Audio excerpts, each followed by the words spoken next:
Got it.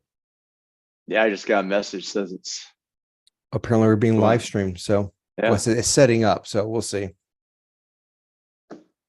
There's always some kind of delay. There we go. Now I got to mute myself. Okay. There we go. We are live. All right, we're up.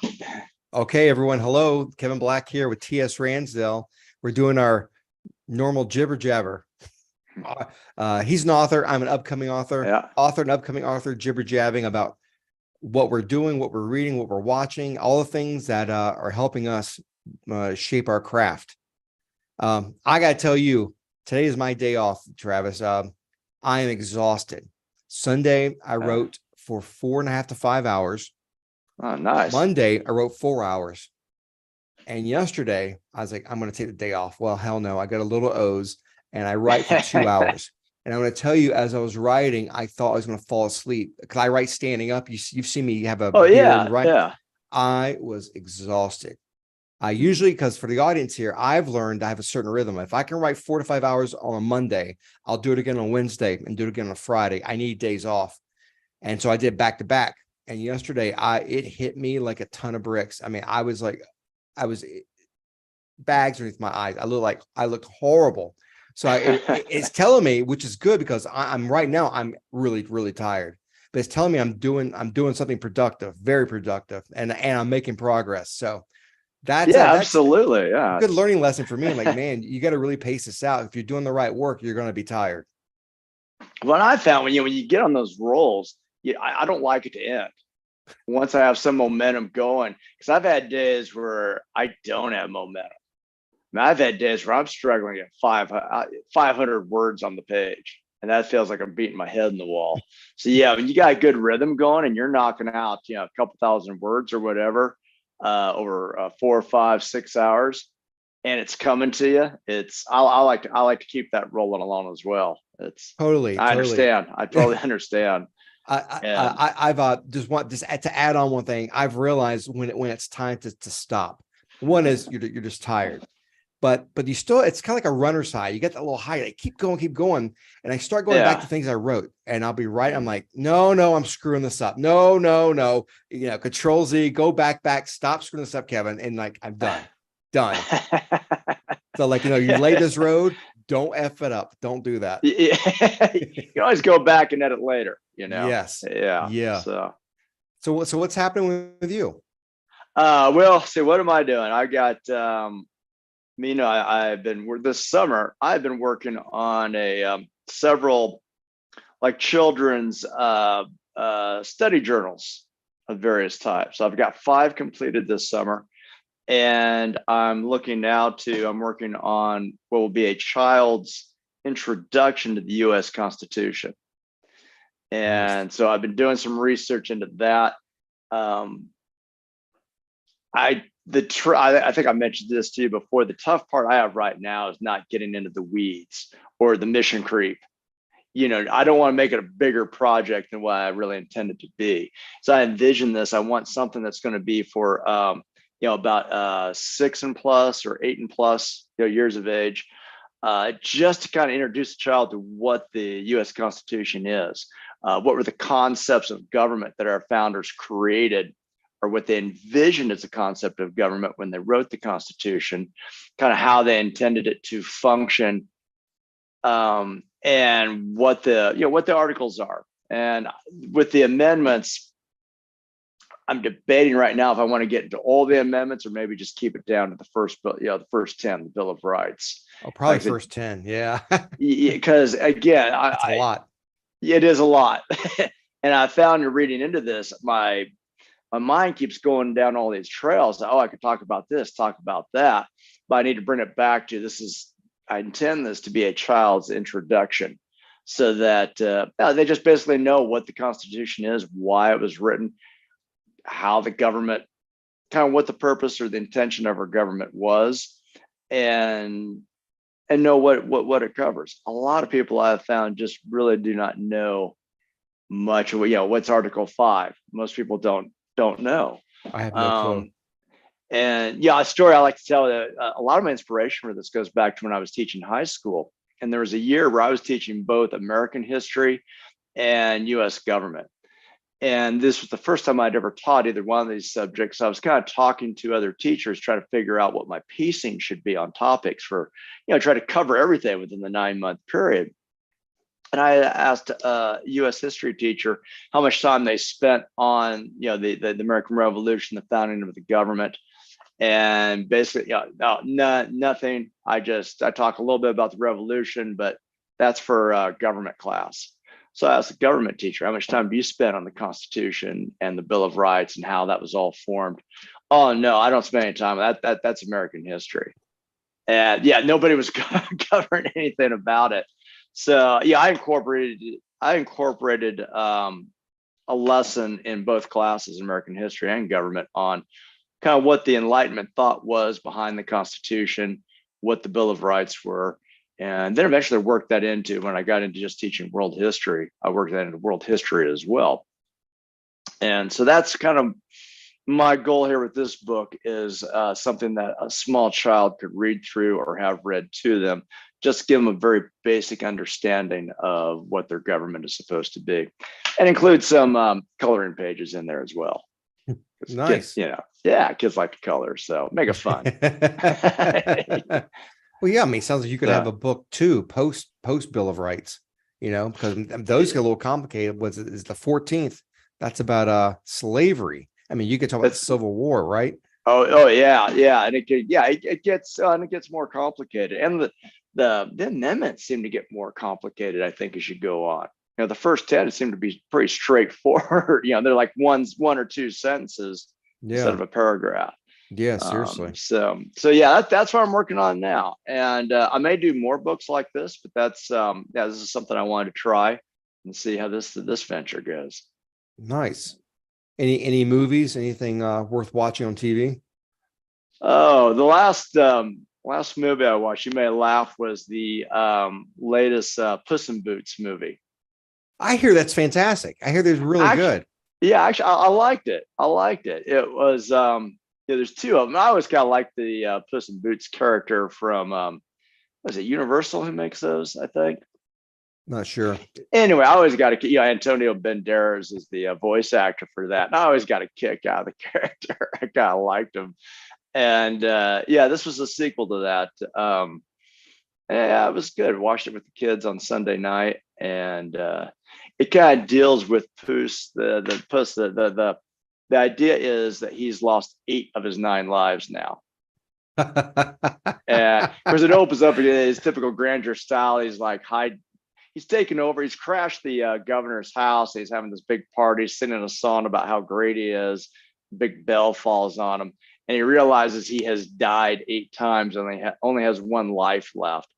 And he gets a visit from this wolf who represents the Grim Reaper, and it scares him. He loses his cool, he loses his confidence, and so he kind of starts to retreat from life. And he goes into hiding, and that's kind of what the story deals with. Then is him trying to find then this falling star, get a map to the falling star, so he can wish back his other 9 lives, because he wants his confidence back.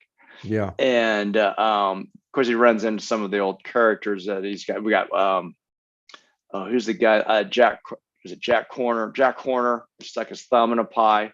He's like the main villain in this movie. He's also competing with Goldilocks and the 3 bears that are also trying to get to the star. Oh, really? And and it's kind of it's the interesting, I think, part as an adult is you have this character who's kind of looking back on his life. It's a retrospection of what he's done or not done, and how he could have maybe been, kind of coming to a realization that he could have been a little better person, not just living for himself in the sense of trying to, the immediate gratification. And what's her name? Was it Kitty Soft Paws, played by Selma Hayek, is brought back. You find out they were supposed to get married, but he left her on the altar because he'd kind of gotten scared there and then ran off and just kind of to go do his own thing. So it's an interesting movie. It's kind of fun to watch. Yeah, it has some fun scenes in it, and but there's something there, I think, for adults. I can get a little something out of it. So, a couple of nights how about yourself? a couple of nights ago, I was Huh. it was Monday night. I mean, I was so tired, but I did I had to do a Zoom interview, not interview, but about I'm speaking of VMI, as you know, and so I had to meet with Yeah. VMI, and of course I'm exhausted. But after that meeting, I was going through my head like, oh, what's this going to look like? And so I couldn't think, I couldn't sleep. So at 10 o'clock at night, I go in the living room and I was like, you know what? I turn on Netflix and I watch Goosebumps, the show from the 90s. Oh yeah. I've never watched it. And Okay. yeah, so I put it on. I went on Facebook to like my 50 friends, and I was like watching Goosebumps. And immediately, as Mita, she go this woman who sometimes goes to Galvanize. She's like, "You're watching R.L. Stein," and I was like, "Who?" And I didn't. Yeah. If the audience if the audience probably knows this, I did not know who R.L. Stein is. Apparently, he's the Okay. Stephen King of children literature. Wrote 200 books.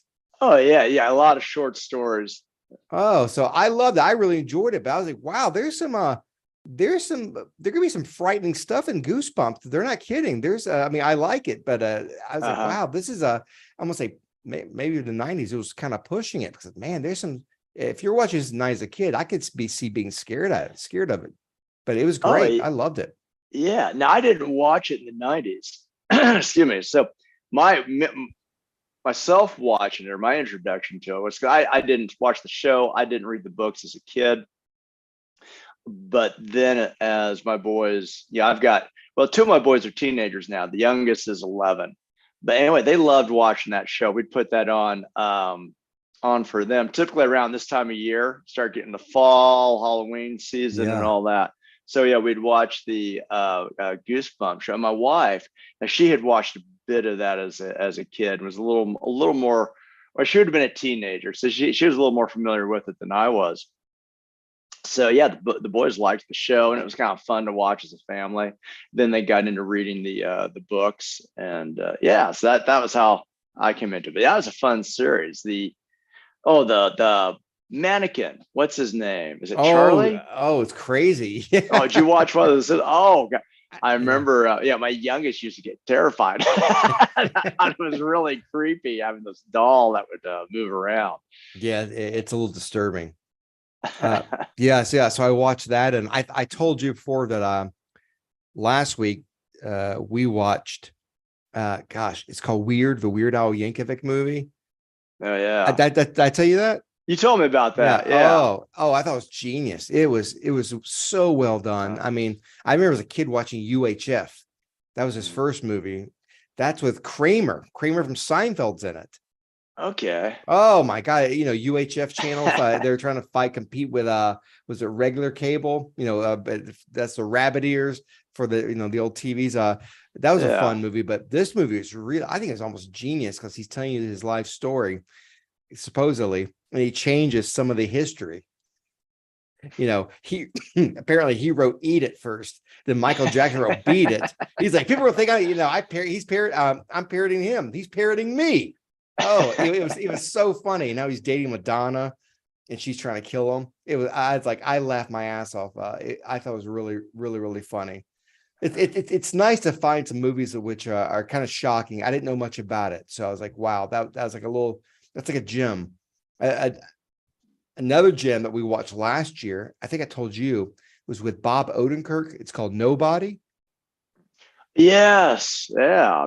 I've heard about that. Yeah. You told me, Oh, and I've heard from others that that's good. I literally walked away happy. I'm like, I felt good about myself. Like, you know what? This is a great movie. It's fun. There's Uh, action. I mean, there's some bloody action, but it's like, it is a good, positive, well, it's a, it's a positive movie. The good guy, it's kind of like an 80s movie. The good guy's going to win, but yeah. boy, it's crazy and it's so much fun, and the humor in it's fantastic. So, I thoroughly enjoyed it. And in fact, if I remember right, when we talked about it last year, it reminded me of not that I ever read them, but I've heard pulp magazines from the 50s and 60s Mhm. with the bigger than life hero. It takes on the big challenges. Kind of like Indiana Jones, except this is a little more violent and you know, uh, but the humor's there. I really, really enjoyed it. So, Good. In fact, I think that's on Prime now. I've seen that advertised, oh, so I'm gonna have to really? check that out. Yeah. Gosh, there's some stuff. What else is on Prime? I'm trying to get there. There's something else that's been on there that I don't know. I've been I have not been watching a lot of movies. I've been watching I watch YouTube. You're gonna laugh at me, but I've gone through, I probably have watched every discoverable episode of Donahue from the 80s and 90s. Really? I love watching this show. Oh yeah. It's funny. I know it's well, you know what's funny? It's you could say some of it's trash TV, but he would bring up guests. I mean, you know, Ayn Rand was on there, not Mises, gosh, some of the great libertarian economists. And but besides that, he had the WWE, no, the WWF back in the day, the wrestlers McMahon. There's a huge sex scandal. He brought them on. The Catholic the Catholic Church scandal when that was breaking news. He had that on. I mean, just really some interesting stories. And I tell you, I really admire when he'll bring on people. He plays the devil's advocate very well. He'll ask really tough questions to trip you up.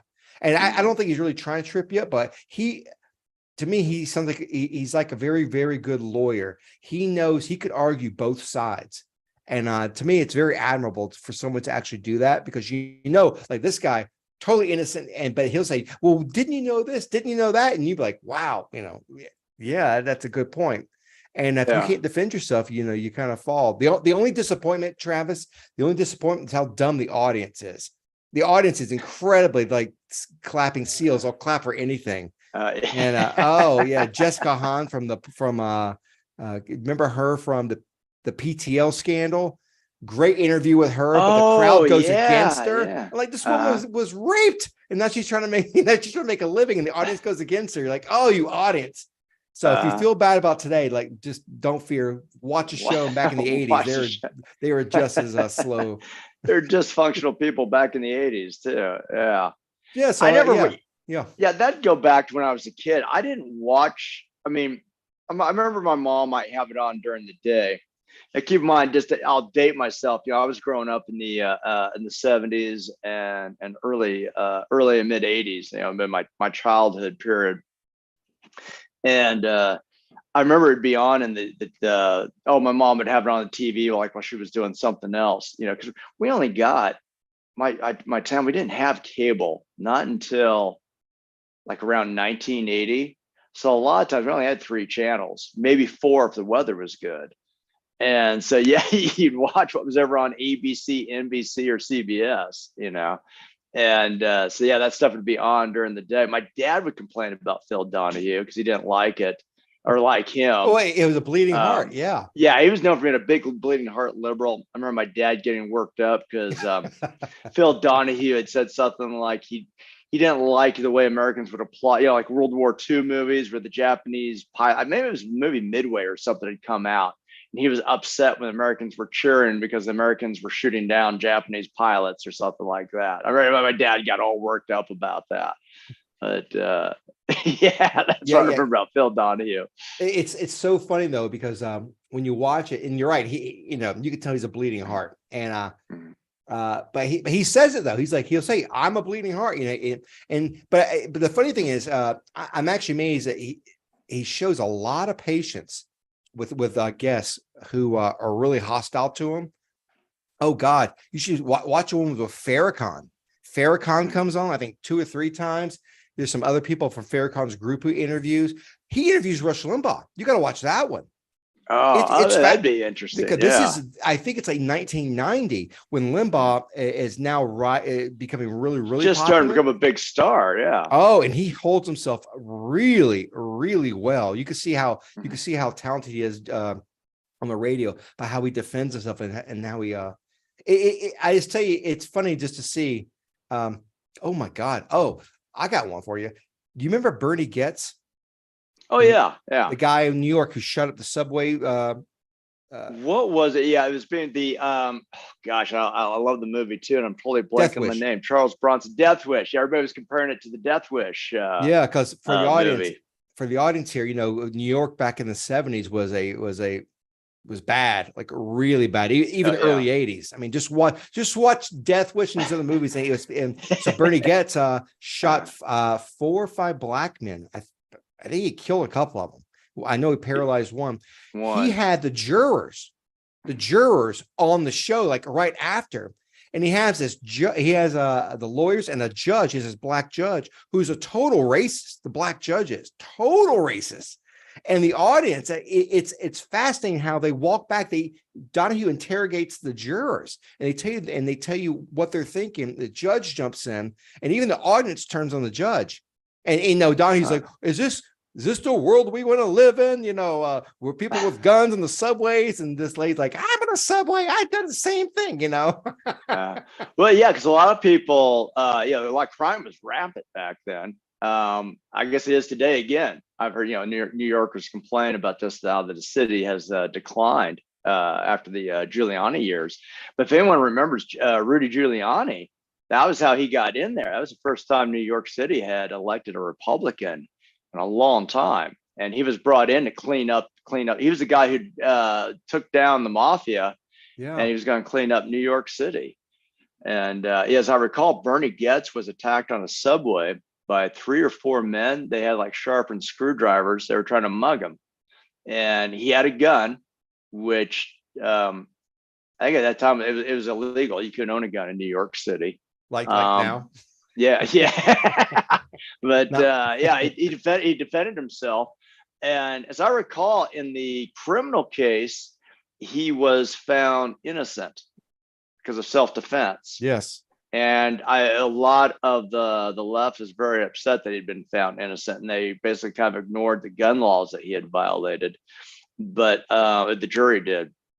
But then in civil court, he was sued by one of the men he had shot, and I forget how much of his what he owed the guy, but he basically was making most of his paycheck was going to that guy for the rest of his life. Oh yeah.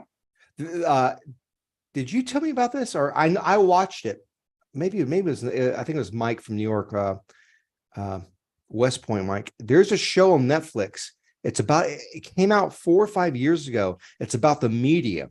It's really fascinating. I can't remember the name of it, but it goes through 4 or 5 different cases about how the media played a major part in scandals. Well, I mean, that's not fair. It basically by media scandals.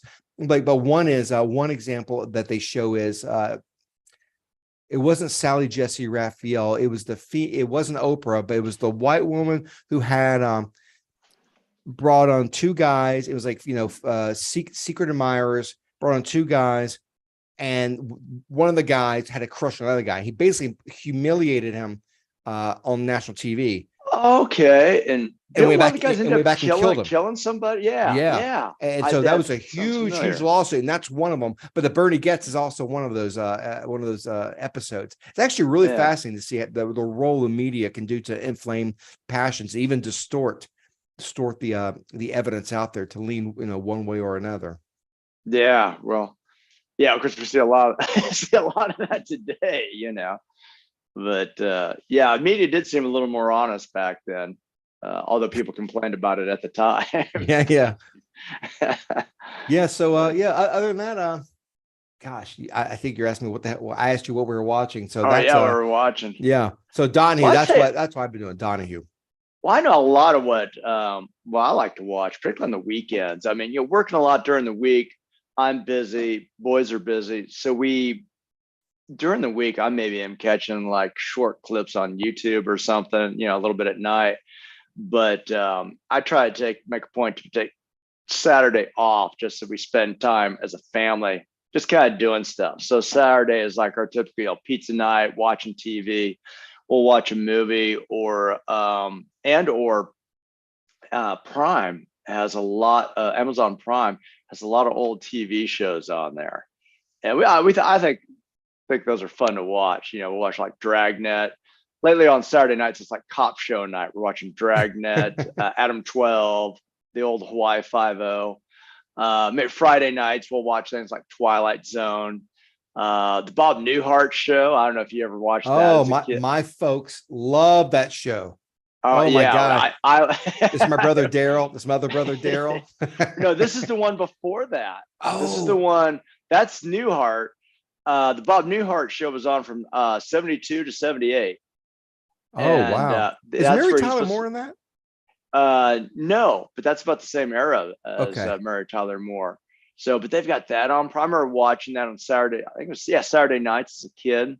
I can remember watching with my parents. They'd watch like All in the. I can remember they'd watch like All in the Family, the Bob Newhart show, Mary Tyler Moore, Carol Burnett was on, Mm, and love Carol. what then eventually on Saturday nights, the Love Boat, that show would come on, and was it Fantasy Island? I remember. Oh I yeah. loved that show as a kid. Ricardo In fact, I was Montalban. yeah, I remember telling. Well, it was really cool. I think of this idea: you go to an island and you can vacation on this island where anything you want can like come true. Like people were time traveling and stuff like that. And I just always thought that was really cool. It caught my imagination as a kid, you know. But in fact, I was telling my boys how much I liked that show, and so I found an episode on YouTube of Fantasy Island, and I don't know, things changing. It was a hokey episode. I'm like, man, was it really like that when I was a kid? Because my boys were like, yeah, this is kind of silly. Some Yeah. guy thought he was Dracula or something like that, and that was part of his fantasy. And uh, but yeah, I remember Oh, that whole Saturday night lineup as a kid. So anyway, I enjoy watching some of those old shows with my boys these days. So I watched I'll never forget it. It must have been 3 years ago, 3 years ago. I watched an old episode of The Love Boat. And uh, Travis, I don't remember the actors, but there was this one lady, she must have been 45, very attractive. And there's a younger, she's with her husband, and there's a younger man, and the younger man wants to have an affair with her. And I'm watching this, and she said things. I'm like, oh my God, did she see that on TV? Like, I'll date you, but we're not having sex today. I'm like, holy crap, this is thoroughly. I'm like, you said this in the 80s? I you was get a like, little risque there. oh, Yeah. I know. I know it's a Love Boat, but I'm like, good Lord. I was not expecting that. Well, I tell you, you watch some of those old TV shows, you can see an evolution there. Keep in mind, late 60s, the whole counterculture, the sexual revolution, and all this stuff. And you can see a difference in how things are portrayed. You compare to like, say, like the Andy Griffith show from 1960. You compare that to like even Bob Newhart show. You can see a difference in how they're presenting American culture, the ideal life, and kind of a different values there. So yeah, every time you get some kind. We watched an episode of Happy Days, an old episode of Happy Days, and the main gist was that what Richie wants is he's in high school, and he's wanting to like get a girl back to his brother's apartment so they can be alone together. And my wife was like, "We're not watching any more Happy Days. This is not what she wanted my three boys watching, And kind of like what you're talking about there, I thought I remember watching as a kid when it was on TV. Now I didn't pick up. I guess as a kid, as an adult, I pick up on maybe a lot more innuendo or implied meanings than I did as a kid. Some of these shows were a little more risque than I realized when I was 9 years old. Oh yeah. I'll tell you what, there's one show that I think was Buck Rogers. Buck Rogers, the year was it 1979 to 81, something like that. I think Yeah. if I remember watching as a kid, and they had the space vampire. And if you're out there, people, look up space vampire. It's terrifying. Well, first of all, you'll laugh because I'm not trying to be crude, but the vampire head looks like a giant testicle. It's not scary, but he looks horrendous. And this thing is walking around zapping people, and I swear to God, if your kids were 8 or 9, you had on the TV, it would terrify them. And I'm like, this was normal TV. So. Oh yeah, they had that, and they had one, I think, with Pan. Was it Pan? It was the half man, half horse. Oh, and, yeah. There's half goat or something. Yeah. And I remember as a kid, like, this is like really not disturbing. Now it's cool, but I'm like, wow, that is intense. And this is early 80s. But then I gotta tell you, I tried to watch like an episode of Maude one night. I was like, this is Yeah. awful. Like, oh my God. So if anyone is interested in learning, is the free market capitalism good? Watch an episode of Maude and watch an episode of Breaking Bad. You tell me which world you want to live in. Which one's going to keep your attention? Because back then you had 3 channels. Now you have 1,000. So Yeah. don't complain about it. Yeah, no, I hear you. Yeah, I've seen, well, similar rewatched, for a while we were watching some of the old reruns of All in the Family that are on Prime. And You could, again, that was can't one of these make it. things. You No, couldn't make it yeah, today. you couldn't make that today. It wouldn't be considered politically correct. But even at that, I don't want to paint it as being some kind of innocent. It's not the Andy Griffith Show. And because they're dealing again with a lot of, I think that came out in 72 also, 1972. And they're dealing with a lot of counterculture issues, perceptions of the family and everything. And Archie is supposed to represent old America. And so he is supposed to be, he's the punching bag. He's supposed to be outdated. He's supposed to be illogical, nonsensical. He is the butt of the joke. And the guy known, Meathead is supposed to be, he's supposed to be the clever guy. And they try to present that really try to present it this way in the show. But I remember as a kid, everybody, at least everybody I knew, liked it because of Archie Bunker. He was the funny guy, and everybody liked the one-liners that he had and the insults on, like calling his son-in-law Meathead, and there are some very funny scenes in it. But yeah, that too, it also brought up some things like, we just don't want to have to explain what they're talking about to our kids, So some of it. But, I tell you, if there's one show, this is not 70s or 80s, but there's one. And by the way, audience, I don't know how we dive in, but this is what we do. Travis and I will go to, we'll galvanize this big, beautiful office. We'll sit and get coffee. And the goal is to sit down and work, and we'll talk for 2.5 hours of all this stuff. So this is what we do. One show. It's kind of like our mental warm up, It is. Yeah. But Kids in the Hall from the early 90s. Yeah. This is a time when SNL really started to suck, was really dragging. So Lorne Michaels found this group from Canada, and then he worked on them, and Kids in the Hall was launched on HBO.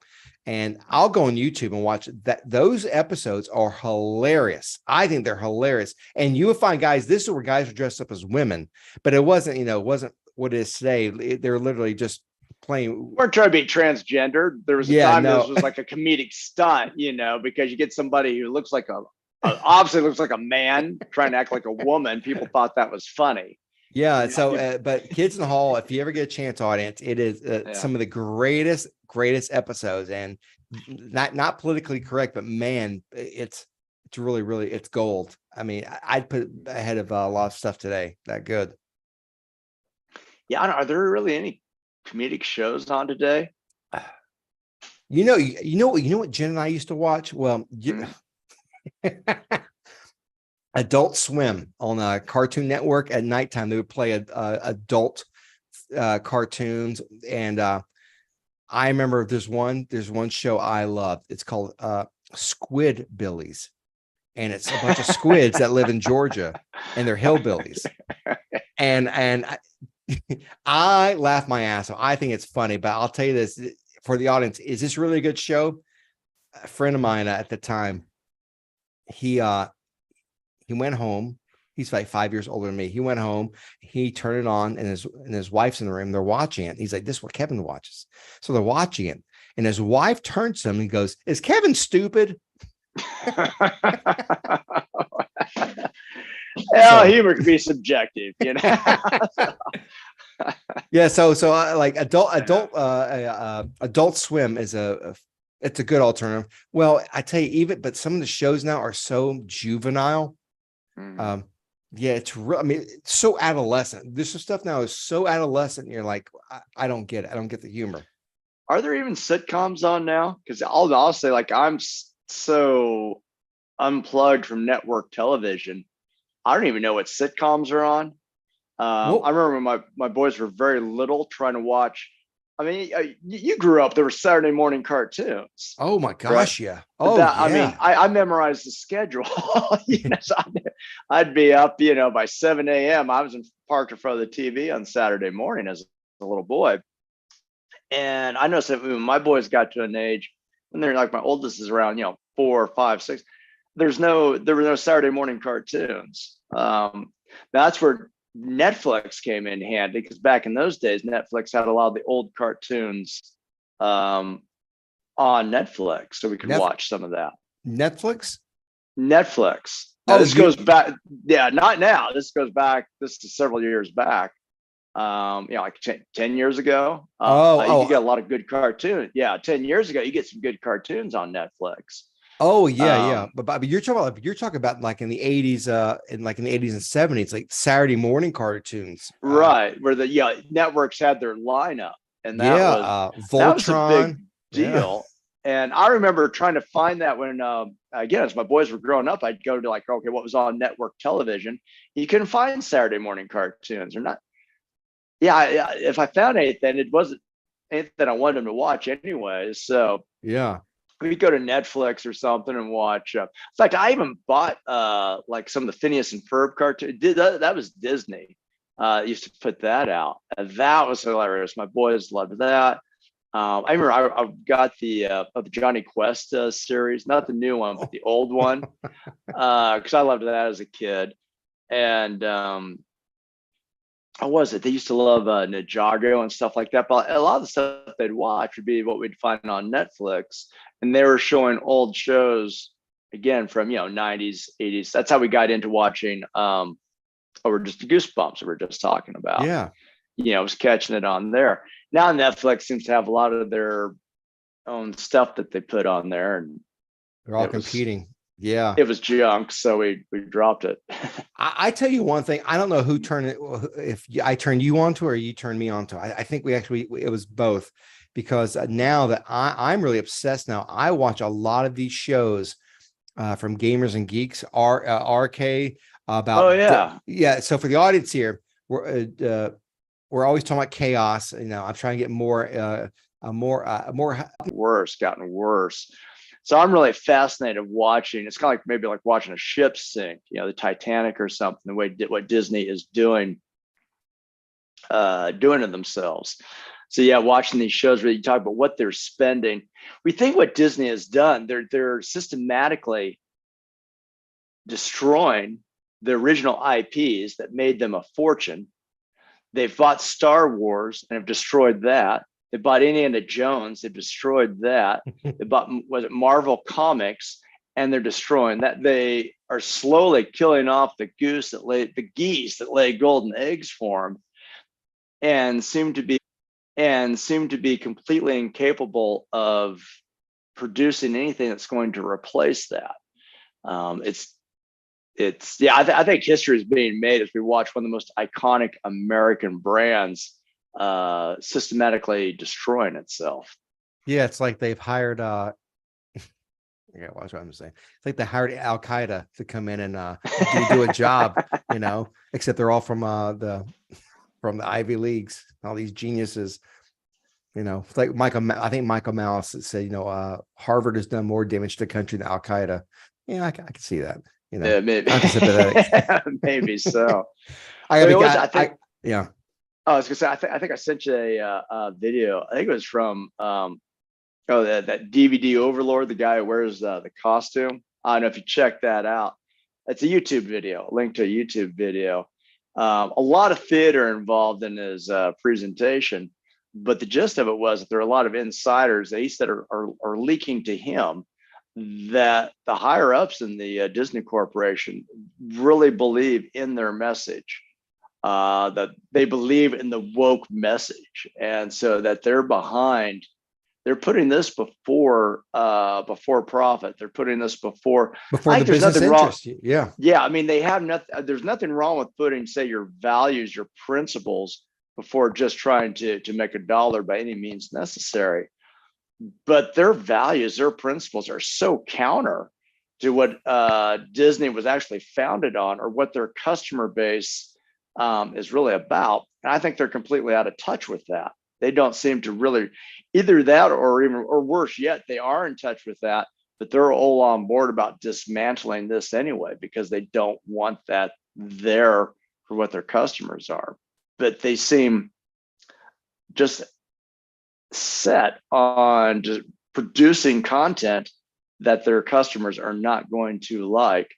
I don't know if they think they're just going to create new customers. I don't know if they really think they're going to persuade. I don't know what I don't know really what their intention is, other than destroying themselves.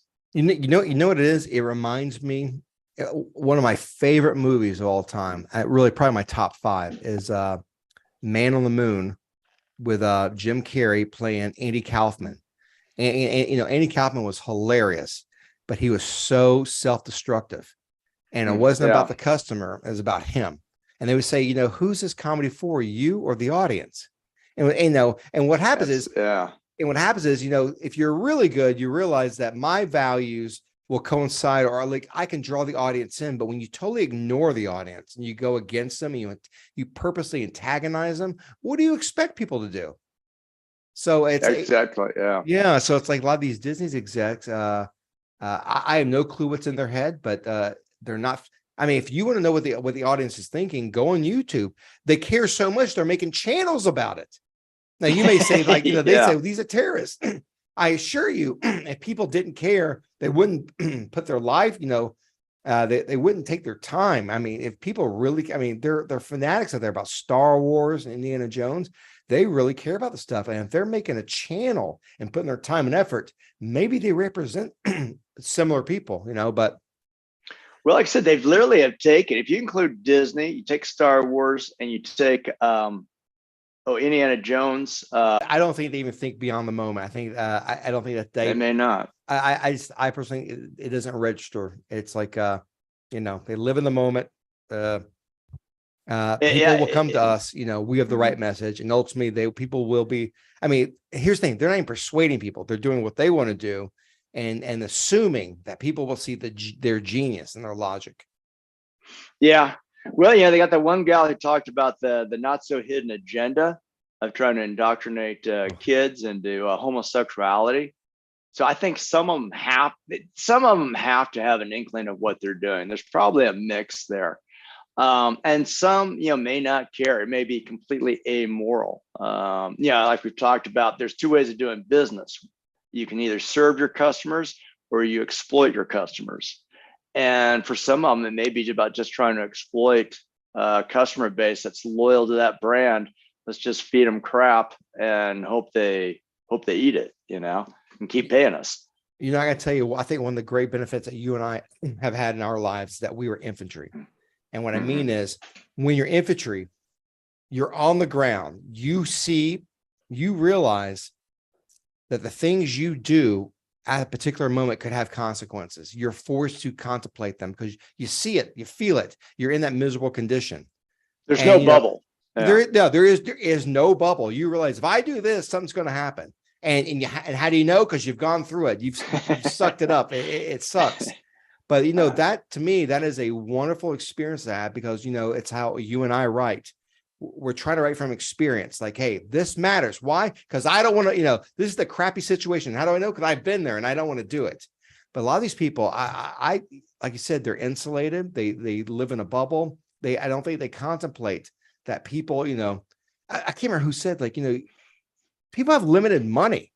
And when they take their limited budget and they go to a theater, you know, that's their time, that's their hard-earned money, but that's something they could have used for something else. So it really is a vote in your confidence in your ability that they would actually, I won't say sacrifice, but, you know, give up what they have for this time. And the fact that you would take advantage of them, it really shows that you do not understand the people that you literally work for.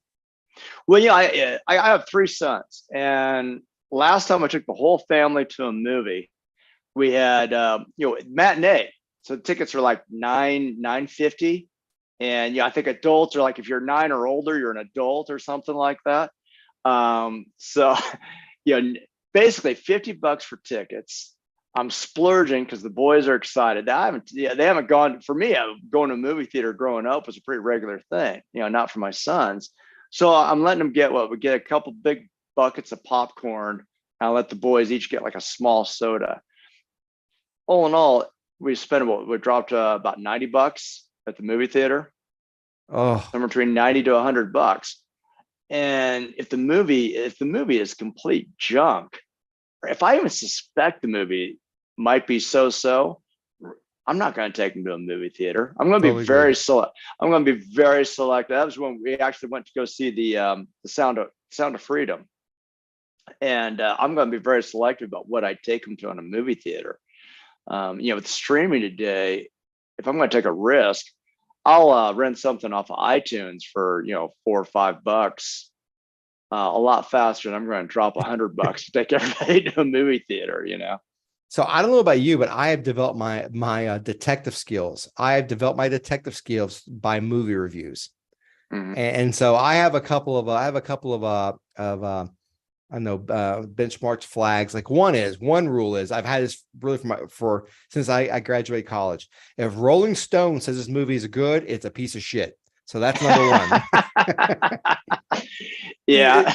So, but the other ones are, if you got to read the reviews. If they talk about the cinematography and how beautiful it is, it's crap, because that means there's no story. Yeah. Yeah, I hear it. So look what people focus on. If people focus on the acting, probably lack of script. But if people say, hey, great cinematography, great acting, amazing script, you're like, oh, that's a home run. Yeah. but then though, look who's saying it. If Slate Magazine's saying it's a piece of shit. So yeah, you do. You gotta look for the source. Yeah. I think there's the country's divided culturally. And so we have people with different sets of values, and what's good to one is going to be terrible to another, Yeah. So. If my neighbor likes it, I know I won't like it. So that's one. But again, it's also what they focus on. I mean, and I tell you right now, it's out there. If you read the reviews, and you'll just see what they focus on. Again, if it's cinematography, that is a sign there's no story. And you'll find that it's the ones that actually say their story. It's actually, oh wow, that's interesting, and you keep reading them. I've noticed, because if a story, I think going on the signs I look for, if they can describe the story and it makes sense, then you figure, okay, there's a story there. Yeah.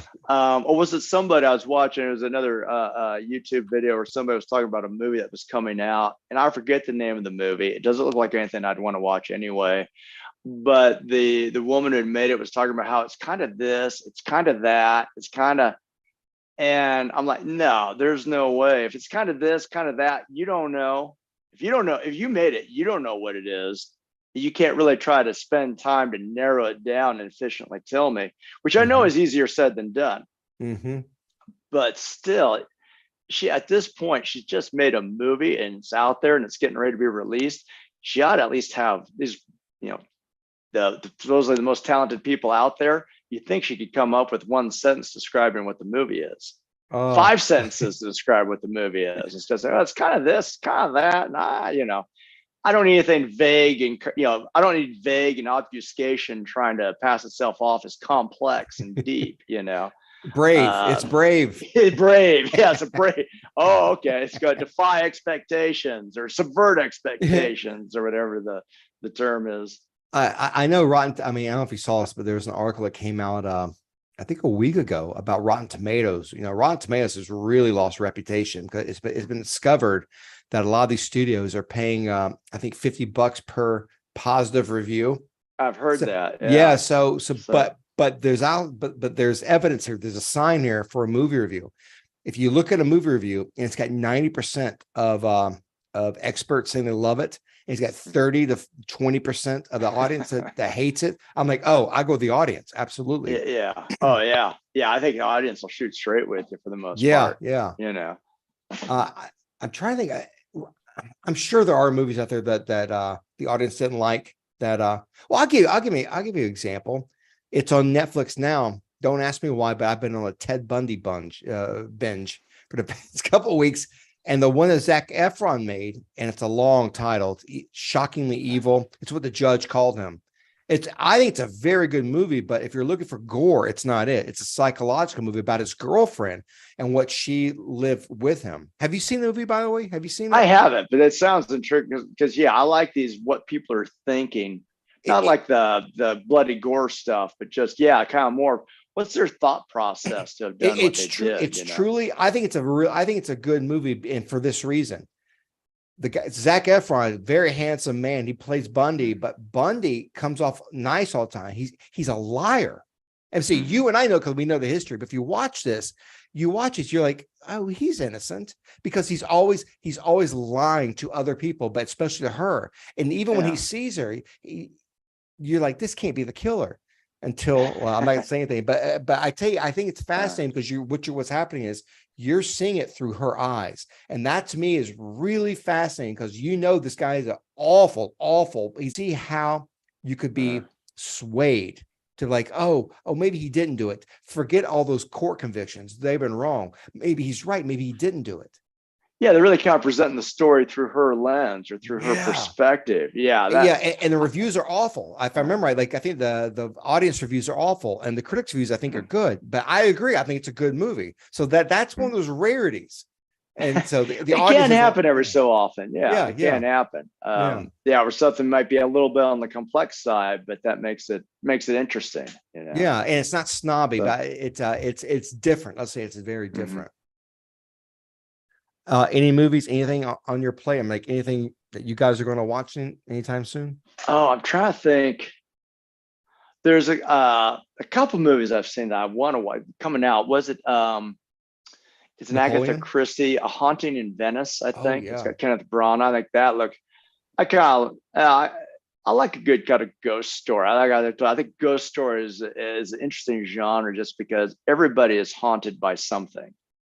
And it's so easy then to use that story as a metaphor for your own experiences or to relate to it, And the Napoleon movie that's coming out, I think it's a Apple movie. Ridley Scott. I assume it's going to be in theaters, but no, I think it's coming straight to Apple, I believe. Oh, it's just going straight to Apple? I believe so. I believe it's going straight to Apple, which is a great. Yeah, I'm looking for. I want to say that comes out in November. Is that right? I think November or December. It's very soon. Okay. It might. You're right. Brian. It might be like right before Thanksgiving, maybe.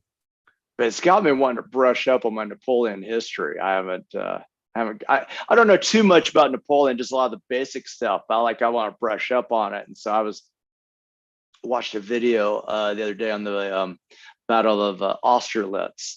And just a big one. Which is a big one, which fascinating. It's a fascinating battle. But what was interesting was then after that, I watched a video on the Battle of Wilson's Creek, which is the second major battle of the American Civil War, fought in southwestern Missouri. In fact, I've just been to that battlefield because I took the family back to the Ozarks for a vacation this summer.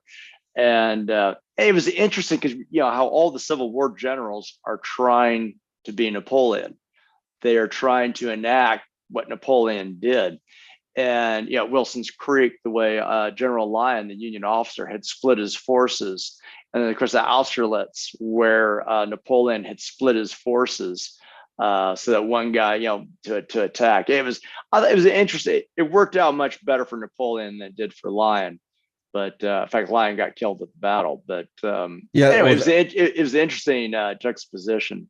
That's one of the interesting things about the Civil War is the generals were fighting Napoleonic tactics. But in the back of those days, the muskets had a range of 100 to 200 yards. 50 yards to be accurate. Civil War comes, they have 500. So they were literally using Napoleonic tactics in a time where the rifle range would decimate you. So that's why one reason why it was so bloody. So I believe Napoleon said any well-disciplined unit could take any position with a bayonet charge. But again, like you're saying, this is when battle lines were 50 to 100 yards apart. Mm-hmm. And at best you can fire 3 rounds a minute, maybe 4 if you're really crack troops. But now you're trying to close 500 yards. with a faster rate of fire because now they've got their paper, but they got the paper cartridges, so the loading went a little faster. Yeah, I think in many ways the American experience World War I was very similar to what the Europeans had gone through in. Excuse me, I said World War. What the Americans had gone through in the Civil War is very similar to what the Europeans had gone through in World War I, because a lot of the Europeans are still trying to use this Napoleon era of the line bayonet charge, except they're trying to do it with bolt action rifles and machine guns. So they well, you know, the machine gun, if I remember right, the machine gun was the equivalent of 40 soldiers, one machine gun. So it really one machine equaled a platoon. So if you're charging, you know, yeah. So well, remember the thought was that the machine gun would be such a deadly weapon that war would become obsolete. Nobody'd want to go to war with each other, you know. Well, yeah, there was also the belief too that the more international trade you had, the less likely nations would go to war, because if you upset a nation, you actually disrupt your own trade. It's like having a artery system, you know, overlapping, connected from everyone else. I'm trying to think. I was gonna say the new global system was based on that. Yeah, I'm looking up a list. There are some movies been coming out. Here we go. Because Apple has some movies coming out, and okay, I'm interested in this one. Killers of the Flower Moon. Have you heard of that one? Martin Scorsese's Killers of the Flower Moon. All right, yeah, something about like Indians in Oklahoma with oil rights or something like that. Yeah, I think this is the first case, or one of the reasons why the FBI was created. But it's there's intermarriage between whites and these American Indians here, and then these Indians start getting murdered, and for the land, for the money. And I think that's one of the reasons why the FBI is actually created. Okay. But yeah, but there's other stuff. I'm just trying to find. I saw a list of movies coming out on like Apple this fall has some really, really interesting things. Like, yeah, I just popped up Apple TV on my screen here, so we can. Napoleon, November 22nd. Look at that, November 22nd. Okay, right 22nd. All right, yeah, getting in around that. Somehow I'm just getting all TV shows that are popping up. Oh, Rebel Moon, which is Zack Snyder's version of Star Wars, but that's coming out. But that's Netflix though. All right, here we go. Oh, that's got Leonardo DiCaprio's in it. Yeah. Killers of the Flower Moon. Yeah, and Robert De Niro. Okay. And did you ever finish the season? Oh, Monarch. Monarch is coming out. Like, you'd sent me a trailer for that. Legacy of the Monsters on Apple TV. Oh, yes, Godzilla. Yeah. Kurt Russell. Yeah, I was like, oh yeah, that I got excited about. Yeah, that's coming out November 17th. It says. I think it's a series. It says series, so it can't even be a movie. It does, an adventure series of monstrous proportions. Yeah, I'm not selling Apple here, but man, I tell you, if I remember the 4 or 5 things coming in the next couple of months, I'm like, oh wow, this looks fantastic. Count me in. Well, wasn't my boys had never heard of Godzilla, so I popped up again on YouTube. So I got some of the old Godzilla shows I used to watch. Of course, these would be movies that were made like in the 50s and 60s, and oh gosh, you look like the costumes they're wearing, the fighting around like monsters. But hey, have your kids seen Pee-wee's Big Adventure? No, they have not. Oh, yeah, that's Tim bicycle. Yeah, that's Tim Burton. Oh, the bicycle, the basement of the Alamo, or whatever. That's right. Oh, do you know the Alamo says that's the most the Alamo put out when Paul Rubens died. The Alamo came out and said that is the most requested. That's the most. That's the one question that it's always asked. Where's the basement? Are people being serious when they ask? I don't know, but. I love it. I bring up Pee-wee's because when he's being chased at the end scene, he's going through the lot of Universals. He goes to a Godzilla scene, and there's Godzilla, and there's tanks, and there's Pee-wee. Yeah, right. Yeah, but that looks good. The new Godzilla movie. I'm trying to think what else if There's one, I don't know if it's Apple, but it's called The Killer with Michael Fassbender. And the guy who wrote it or directed it is the guy who did Mindhunter. Who I love a lot of these crime and the serial killers, but it's called what did I say? Well, what's it called? With Michael Fassbender, is it called The Killer? I believe he is a hitman that's getting dementia or something like that. It sounds vaguely familiar. Yeah. So there's a lot of stuff coming out. It's actually, yeah. By the way, no, Apple says that Napoleon is coming to theaters in November. Gotcha. I saw an article that Ridley Scott says he wants to release the 4.5 to 5 hour version as a director's cut. I'm like, count me in. I would totally do that. I'll probably buy it on DVD. It's assuming they don't rewrite the history or anything. If he could stay true to the history, that'd be. Yeah, I would totally. I watched Zack Snyder's, it was on HBO. It was the DC, it was Superman, Wonder Woman, Aquaman, Zack Snyder's cut.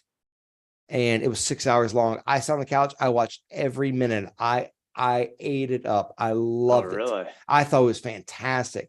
Because I heard the 2 hour movie that they made was just not impressive. The 6 hour was a nightmare. Yeah. Yeah. I think the 6 hour, I think it's 6 hours, between 4 to 6 hours. It was amazing. Yeah, I think it was 6 hours. Yeah, I loved it. That's a long movie. I'd make a comment, but I also sat through years ago. I sat through the chronological edition of The Godfather. And this was just for parts like 1 and 2, and they had added in all these uncut scenes. And that one was like 9.5 hours. Oh, and in fact, you can't find that anymore. I don't know. It was out on VHS. I don't know why it's never been put out on DVD, but there is a movie back in the 80s called. It was a sequel to The Winds of War. The Winds of War was a movie, was a TV movie back in the 80s, 16 hours. But the follow-up, though, which is fantastic. Oh my God, what the hell? Anyway, it's the sequel to The Winds of War. It's about World War II, and it takes you through these families who go, American family who goes through the Pacific, Pearl Harbor, 32 hours total. Wow, that's a lot. I remember the books. I never read them, and I think I vaguely remember the show being on TV. But I remember it was like a popular book series. Yeah, I got the book. I got the book. I never read it, but they made it. They made, like, again, it was a 16-hour show, but the last one, not Winds of War, Winds of War sequel. What the hell is it called? War and Remembrance. That's what it's called. Well, okay. Yeah. All right. Yeah, that rings a bell. Yeah. Yeah. That, if I remember, the total was 32 hours. I watched all of it, not in one sitting, but it was, it is phenomenal. Came out in 78. And then a couple of years later, they're like, yeah, we'll make a 3-day series out of it. Or I don't know, like a 2-week series out of it. Who knows? Well, you used to get like these little mini series that would come out on television, the network television. Now today with streaming, you've got, they'll put out like weekly, or sometimes they'll just drop them all at, 10 hours of a show all at once. But that was kind of a bigger deal back in again, going back to like 3 networks. Yeah. A show like that you'd like. Well, because there was another one that was popular. Oh gosh, it was about the American Revolution. Patrick John Jakes. I think I want to say it's John Jakes who wrote it. Does that sound familiar to you? No, I was thinking there's one like The Blue and the Gray. That's with Patrick Swayze. That's a huge. I remember that. Yeah. Let me look up John Jakes. I didn't know there's one, the American Revolution. If there's. Okay, John Jakes. Yeah, John Jakes, the Kent Family Chronicles. Yeah, I remember that was on TV for a while. And he also wrote the North and the South too. Is that the one with Patrick Swayze? I think that's what you might be thinking of. Yeah. Yeah. So, what were the name of it? Yeah, the show. It was on TV. The Bastard. That was volume 1 of his series. The Rebels, which is volume 2, and then the Seekers. And I don't know if they made the others, but goodness, I didn't even know he had this many books on the Kent family. There's like 8 volumes in this series. Good Lord.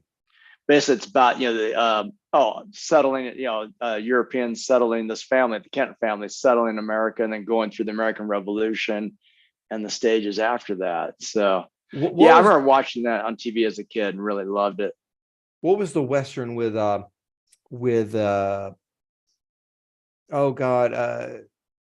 Robert Duvall? Lonesome Dove. That was late 80s, right? That was yeah. I want to say, circa 1990, late 80s, maybe early 90s. And that's like I never watched, but that's like a 4, 6, 8 hour series, right? What a really long. Probably at least. Yeah, I think it was another mini series. Because you had Robert Duvall, you had Tommy Lee Jones. So Ricky Snyder or Ricky Schroeder was in it. That was a big production. It's funny because you're seeing TV almost anticipating what streaming services will do 30 years later, produce these long series. Because I mean that back then the family would get together and they would watch. I mean, it'd be a huge event. You couldn't miss it. People had scheduled TV times. Yeah. Well, back in those days, especially before the VHS, the VCRs. I mean, if you missed it, you missed it. Yep. So oh, that's cool. Yeah. Now I can remember that. Like I said, I can remember as a kid, Saturday nights was a big deal for TV. Like I said, watching all the family, Mary Tyler Moore and all that. And I remember for a while in the 80s, Thursday night was a big night for television. You had like Family Ties, Cheers. What were some other shows? I think Seinfeld used to be on Thursday nights too, wasn't it? That's in the 90s, right? Yeah, he came in about the late 80s. I want to say 88, 89. I remember because when my grandparents would have to babysit me. They for some reason my cousins, I don't know how the hell they were there, but my cousins would be there, and maybe it was Friday night, but like the whole family, grandparents, me, the cousins, my uncle and aunt, my mom, they'd all be watching Dallas. You could not miss. Oh yeah, I think that was Friday nights. Yeah, I remember that's from like late 70s, and that was like 80s. That was salacious. That was Who Shot JR? Yes, that was huge. That was a national question. Question. Well, back then you'd have like everybody. There were shows that everybody would be talking about the next day. I'd go to school. All the kids had seen whatever show, the night before or whatever. I know Seinfeld was like that. Now I remember, Seinfeld came out. I was in the Marine Corps for most of the time that when it first had come out. So I didn't even like learn about the show. I want to say until like late 1992 or maybe 1993. And so it was like, oh yeah, they're talking about an episode. Like, oh, this is so hilarious. You got to see it. So I went to the E Club. I think it was on Thursday night or whatever, and got a cheeseburger and watched, because they had a TV there, and watched Seinfeld. And it was a hilarious show, Everybody else, a lot of other people were in there watching the Seinfeld episode. I remember, I think one of the most instructive, to me, one of the most culturally instructive examples I've ever seen was from this show that I did an analysis on called The People versus O.J. Simpson, which is no longer on Netflix now. It was a fantastic show. Oh my God, about behaviors and strategy. But there's a scene, I think episode 8 or 9 where they're talking about you've seen the lawyers, the teams, how they're strategizing and fighting, but they had one episode dedicated specifically to the jurors. And the jurors are sequestered, and what do you do? So they what do you do for entertainment? So they bring all these jurors down. If I remember, I think this is jurors and reserve jurors, think half black, half white, and like, well, what are we gonna watch on TV? And one white woman goes, let's watch Seinfeld. And I remember one black lady, what's a Seinfeld? Let's watch Martin. And they're like, what's a Martin? Like the two cultures didn't know each other's entertainment, and they were trying to show how. One of the reasons probably for the jury's verdict, how disconnected whites were from blacks and vice versa. But I never forget that. She goes, "What's a Seinfeld?" I'm like, I never thought. I was like, wow, I guess there aren't people who didn't know this show existed. I mean, who knows? Seems kind of hard to believe. Yeah, It is. but I suppose it's possible. Yeah. Yeah. Well, I remember I saw a news story when the Seinfeld series was ending. There's a news story actually on people who'd never watched the episode, never watched the show. Like that was an oddity, And I guess it kind of would have been, because that was something, you always heard everybody talking about a lot, A real oddity. Yeah. Or referencing lines out of the show and that sort of thing. Well, this has been a lot of fun, Travis. I mean, we talked about movies, some books, did a lot of walk back in the memory lane, but I kind of got a little nostalgic there, but we never did get into Rule the Waves yet. Oh no, we have. I'll have to do it next week. Save that for another time. Yeah, because for the audience, we're reading our author. I keep saying Arthur. Yeah, Arthur Herman's Rule of the Waves. Rule the Waves. To Rule the Waves. It's I've read a piece of it, and it's like it's fantastic writing. And I got stuff right now. I'm trying to clarify some of these examples for my book. I'm reading about Stonewall Jackson now. I'm getting more sources, so it's exhausting. It's fun, but it's exhausting. Yeah, I didn't get as much into it as we had talked about. I've just started it myself, but I don't need it's good, very good so far, but I don't need the temptation. I'm trying to get stuff done. I don't need the temptation. I want to pick that up and read instead. Yeah, seriously. So, we'll do it next week. Then next week, I promise the audience we will be more disciplined, and we will talk more about the books. But but at least you can see what we talk about and the gist of it. We dissected a lot of these shows. We talk about the culture, the cultural elements, the writing, how to detect good movies from bad movies. Well, a lot of times we get into what stories and what appeals to people and why people do what they do, why they think what they think, and how what they think affects the way they act. I could talk about stuff like that all day. Yeah, same here. Well, we'll do it next week, though. This has been a lot of fun, Travis. Yeah, no, it was good talking with you, Kevin. Good. All right, guys. Thanks for joining us, and you'll see us next week. If you got any questions or comments, leave them. Want to hear. If you got a recommendation, especially movie recommendations, want to hear them. Especially That's true. Halloween. Yeah. I always like a good movie recommendation. Totally. So. All right, ladies and gentlemen, thank you, and we will see you later.